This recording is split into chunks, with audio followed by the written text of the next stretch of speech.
Hey YouTube's Geoffrey here in Norway. I'm going to try to keep this quick because I have recently found a bunch of resources to help me prepare for these upcoming interviews, so I'm going to try to get back to that quickly because I have lots of motivation, mostly stemming from the fact that I only have like 2 days to prepare because I might not actually be going to Glasgow, have one hurdle to get over first.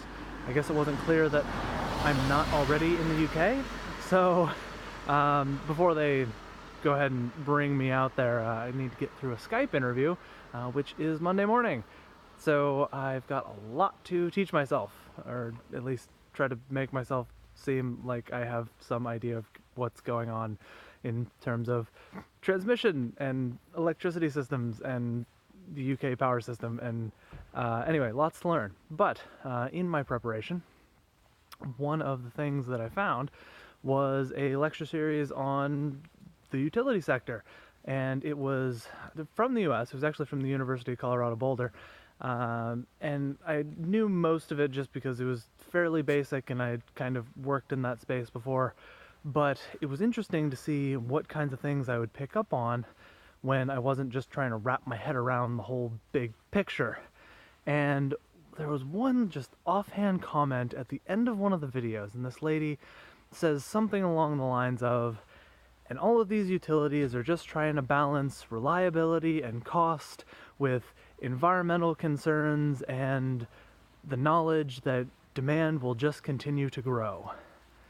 And she said it in such a way that was like, it was just a given that demand is going to continue to grow, that utilities are going to have to provide more load or more generation to meet a growing load that is always going to be there.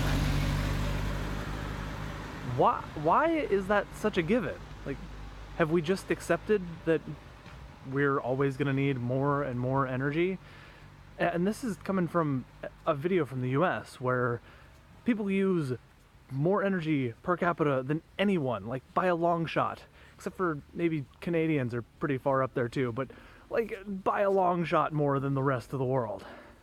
And if the rest of the world wanted to get on, American standards of energy use, like, we couldn't do that. Like, it just wouldn't be possible.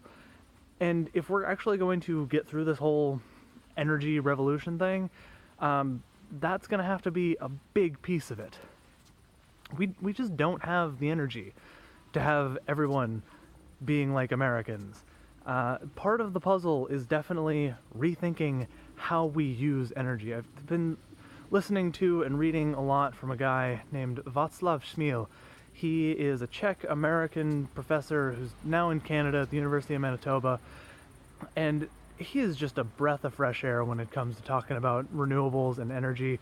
He looks at the big picture, like really big picture, like trying to account for all of energy usage and energy flows on a global scale, and he'll put things in context in terms of what's actually possible. And for him, there really isn't an answer to this energy problem other than getting people to radically rethink the way that we use energy. The idea that we can just jet set off to the far side of the globe for, a few $100s on a jet plane, like that is not feasible. The idea that we can drive cars that are bigger and heavier and slightly more fuel efficient but still burn just as much as they always have, like, it's not possible.